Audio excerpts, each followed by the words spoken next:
Muito bem, boa tarde a todos. Dando continuidade aqui ao nosso assunto de probabilidade, a gente vai falar no nosso penúltimo assunto. Teremos um outro posterior que se chama probabilidade binomial. Sejam dois eventos quaisquer, A e B, falando-se agora de eventos independentes, nós vamos classificá-los como eventos independentes se isso acontecer, se P de A dado B for igual a P de A. Como assim, professor? Nessa situação, a ocorrência de B vai ser a mesma ocorrência de A. Perdão. Se a ocorrência de A dado B for a mesma ocorrência de A. Em formas mais claras, para facilitar o nosso entendimento até, nós vamos dizer que dois eventos serão independentes se a ocorrência do evento A não afeta a probabilidade do evento B, e vice-versa, se a probabilidade do evento B não afetar a probabilidade do evento A. Não sei se vocês lembram, lá no outro vídeo, nós mostramos uma figura. Aqui nós teríamos uma situação no exemplo de se eu tivesse dois conjuntos disjuntos, dois conjuntos separados, em que não possuem nenhum termo em comum. Então, se eu tenho uma situação como essa, nós temos aí eventos que se classificam como sendo independentes. Então, se A independe de B, naturalmente B, a probabilidade de A vai ser maior do que zero, o contrário àquilo que eu já havia mencionado é verdade. E aí a gente chega nessa espécie de demonstração bem trivial, tá? Essa primeira parte aqui, ó, P de B dado A, é da forma que a gente já tinha visto lá em probabilidade condicional, probabilidade da interseção dos eventos A e B sobre P de A. Nós usamos essa informação, nós podemos reescrever essa expressão como sendo isso, P de B, a probabilidade de A inter B como sendo P de B, que multiplica P de A dado B. Só que notem que P de A dado B a gente já determinou como sendo o próprio P de A, e aí eu cancelo P de A com P de A, sobrou o meu P de B. Bem, a ideia é que essas partes de contas, elas meio que não são tão importantes, tá bom? Interessante a gente entender a ideia e compreender quando é que a gente vai ter eventos independentes e quando não vai ter. A gente vai já ver um exemplo de como isso se aplica, tá bom? E aí, tratando-se de fórmula, de uma forma mais prática, suponha que eu tenha dois eventos independentes, A e B, e já diga que eles são independentes, ou lá na questão eu compreenda que isso é dessa forma. A probabilidade do evento A acontecer e do evento B acontecer, que nada mais é do que a interseção entre eles dois, vai ser o produto, né, P de A vezes P de B dado A, ou de forma mais prática, vai ser o produto das duas probabilidades individuais. Então, lembre-se dessa fórmula. Quando eu estiver tratando eventos independentes e quiser saber a probabilidade desses dois eventos acontecerem de forma simultânea, basta eu fazer a probabilidade do primeiro, fazer a probabilidade do segundo e efetuar uma multiplicação entre eles. Simples assim. Logo, aquilo que eu havia acabado de mencionar, se eu tenho dois eventos, a probabilidade de eventos independentes vai ser o produto entre eles dois. Ok. Se eu for fazer uma situação com uma quantidade finita, tá? Suponha que eu tenha, sei lá, N eventos. Aumento aqui que não tem como a gente calcular a probabilidade de infinitos eventos. É meio que sem sentido nós determinarmos isso. Então, suponha que eu tenha N eventos, cada um com probabilidade. Pergunte a probabilidade de acontecer a sequência de todos eles. E lembrando que eles são independentes entre si. O evento A1 não tem associação com A2, que não tem com A3, que não tem com A N. Então, basta fazer o produto das probabilidades em separado e multiplicar esse resultado. Basta fazer isso. Vamos ver um exemplo, só para a gente entender basicamente o que é um evento independente e o que não é, tá certo? Veja bem, aqui um exemplo de uma situação hipotética. Uma sala com 4 homens e 6 mulheres, uma mosca entra na sala e pousa numa pessoa no acaso. Pergunto qual a probabilidade de que ela pouse num homem. E aí é muito simples essa questão, né? Deixa eu só abrir aqui um novo arquivo Word para a gente discutir isso. Vou chamar aqui de P de H, a probabilidade da mosca se sentar no ombro, certo? Então, como eu sei que tem quatro homens de um total de 10 pessoas, a minha probabilidade é 4 de 10. No item B, ele pergunta qual a probabilidade de que ela pouse numa mulher. Então, aqui, eu vou colocar a minha probabilidade, P de M. Como temos 6 mulheres, um total de 10, está aí a minha resposta. Massa. Resolvi o meu item A, meu item B. Alguma dúvida dessa parte inicial, queridos? Não, né? Bem simples mesmo. Volto já, tá bom? Pergunta o item C, que é o que me interessa nessa questão. Os eventos H e M são independentes? E aí?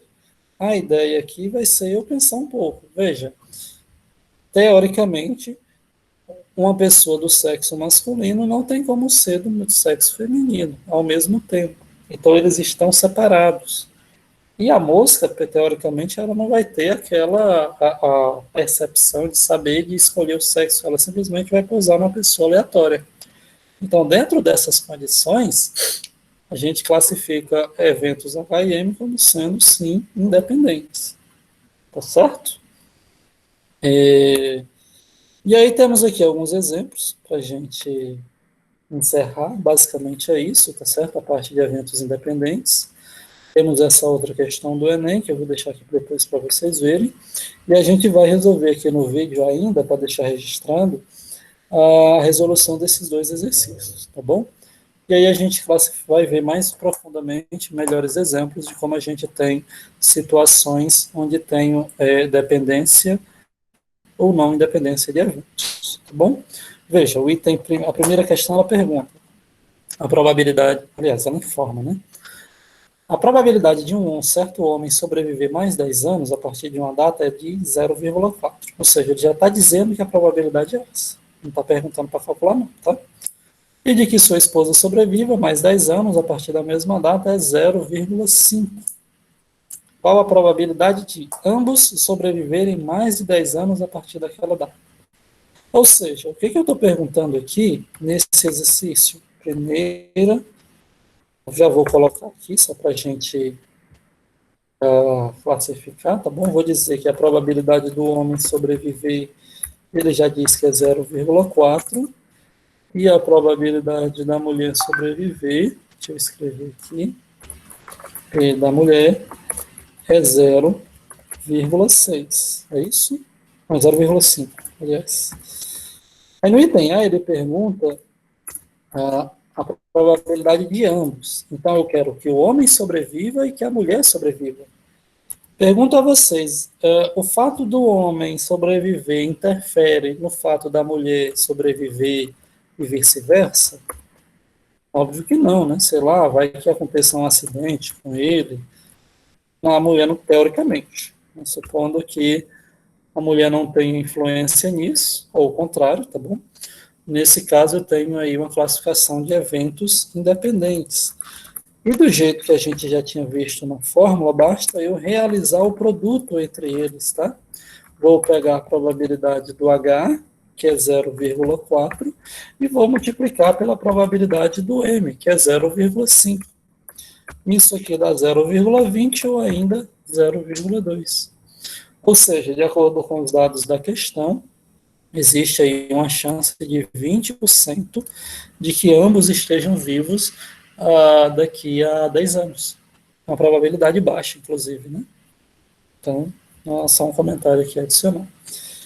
Beleza, queridos? Dúvidas nisso aqui? Tranquilos? Show! Já o item B, isso aqui também é uma questão bem bacana que eu colocaria sim numa prova minha, tá? Ele pergunta aqui no item B, ao menos um deles sobreviver mais 10 anos a partir daquela data.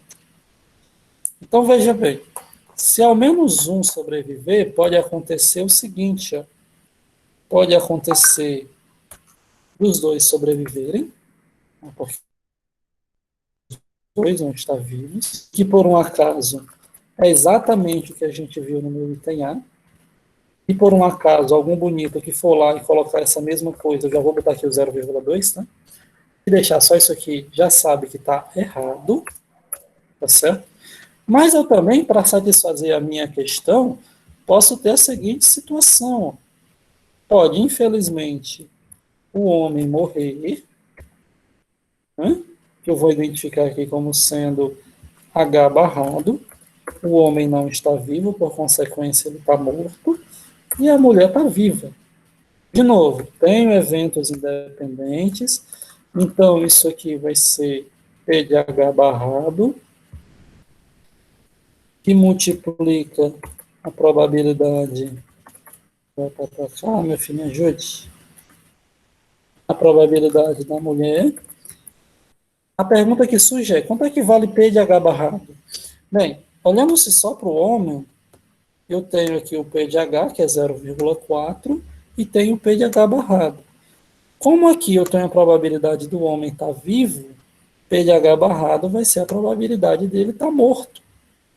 Se eu tenho 0,4 chance dele estar vivo, vocês devem concordar comigo, e a probabilidade dele estar morto eu complementar, até chegar no 1. Seria aí 0,6. E a probabilidade da mulher é o próprio 0,5. Isso aqui dá 0,30 ou ainda 0,3. Acabou? Não, porque ainda tem a situação hipotética, mas ela existe, de que o homem esteja vivo e que a mulher tenha morrido. Já pensou? Pode acontecer também, né? Então aqui, ó, mulher, só consertar aqui as informações para a gente fazer as devidas alterações. Botar aqui o H. E aí a probabilidade do homem estar vivo e a mulher estar morta. O homem é 0,4. E o P de M barrado, ou complementar, para chegar no 1, isso aqui também vai ser 0,5. 0,4 vezes 0,5 é 0,2. E aí observe que eu posso ter ou a situação, tá? Ou significa que eu vou somar dos dois estarem vivos, ou o homem ter morrido e a mulher está viva, ou o homem está vivo e a mulher ter morrido. Então a minha resposta vai ser 0,2 mais 0,3 mais 0,2. Isso aqui dá um total de 0,7. Beleza, meus queridos? Questãozinha legal, né? Bacana. Só para a gente treinar os nossos conteúdos. Deixa eu ver se vocês têm alguma pergunta, alguma informação. Tem gente com fome, mas faz parte. Vamos para frente, né? E para a gente fechar, para a gente encerrar nossa aula de hoje, a gente vai resolver aqui só a questão de número 2. Aí para quem quiser bater o print, tá bom? E vamos aqui para a questão de número 2. Não sei se vocês já viram a parte de eletricidade básica, circuitos em série, essas coisas, né? Mas vamos ler a questão. A questão fala assim: um circuito elétrico, 3 componentes são ligados em série e trabalham independentes um do outro. Vejam o que ele já está falando, né? Que é independente, que o C1 não tem relação com o C2, nem o C2 com o C3 e assim por diante. As probabilidades de falharem o primeiro, o segundo e o terceiro componentes valem esses valores aí. Qual a probabilidade de que não passe corrente no circuito? Bem, explicando aqui rapidamente, a parte de circuito em série, só vai sair série aqui no meu circuito, só vai passar corrente no meu circuito em série, quando os 3 elementos, o C1, o C2 e o C3, os 3 componentes, funcionarem corretamente. Se o C2 falhar, a corrente vai passar pelo C1, mas vai travar, ela não chega no C3. Se o C1 falhar, por mais que o C2 e o C3 estejam funcionando, não vai chegar a corrente elétrica no C2 e no C3. Beleza? Então, aí ele pergunta qual a probabilidade de que não passe corrente no circuito, significa que pelo menos um dos três, o C1, o C2 e o C3, não funcionam. Ou, em outras palavras, que falhem. Então, eu posso ter o C1 falhando, ou posso ter o C2 falhando, ou o C3 falhando, ou posso ter o C1 e o C2 falhando, o C1 e o C3, o C2 e o C3, ou posso ter os três falhando. Então, vejam que aí dá muita conta para fazer, né? Dá muita conta. Então, a ideia é que eu poderia, inclusive, fazer essa do mesmo jeito, de uma situação similar, poderia ter feito, como eu fiz lá na questão de número 1, eu vou, para resolver essa questão, vou pegar o meu 100%, que é 1, tá certo? E vou tirar apenas o caso em que passa a corrente. Se essas probabilidades que ele coloca aqui são as probabilidades de falha, eu vou removê-las. E vou, aliás, não vou removê-las, perdão, vou colocar o complementar delas. Porque essa situação vai ser a única situação onde eu vou estar passando corrente. Então, eu vou querer saber que a probabilidade do... Estou escrevendo aqui. Aproveitar. Do complementar do P1,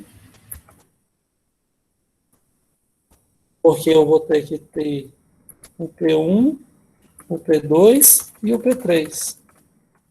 Esse barrado, só repetindo, quer dizer que eu estou passando corrente no meu circuito. Então, usando a fórmula que a gente viu, isso aqui vai ser a probabilidade do meu P1 vezes a probabilidade, lembrando que é o complementar, tá? P2 vezes a probabilidade do meu P3 aqui. E lembrando, do mesmo jeito como a gente viu lá no exemplo anterior, se a probabilidade do P1 falhar é 0,1, a probabilidade dele funcionar vai ser 0,9, o complementar dele. Então, 0,9. Mesma coisa com P2. Se aqui é 0,2, a probabilidade dele falhar é 0,8, dele funcionar, aliás, corretamente. E de uma forma similar do P3, aqui vai ficar 0,7. Resolvendo as contas, isso aqui dá 1 menos... deixa eu fazer aqui a conta na calculadora rapidamente, por gentileza. Calculadora para que te quero. Você tem 0,9 vezes 0,8 vezes 0,7, dá 0,504. E quando você faz essa conta, dá 0,496. Então, a chance de não passar corrente no circuito é 0,496, ou seja, praticamente a mesma de passar, algo em torno aí dos 50%. Ok, queridos? Basicamente é isso. Deixa eu só ver se vocês têm alguma dúvida.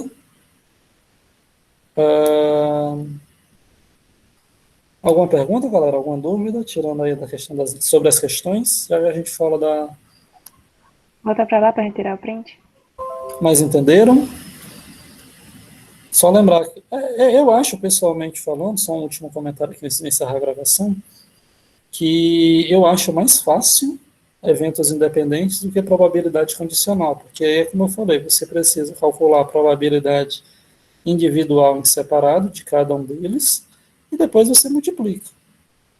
Né? Fez aí a multiplicação, claro que isso aqui é uma estratégia, tá certo? E aí você consegue visualizar isso. Muito bem, vou aqui fechar aqui a nossa gravação, tá certo? Aí,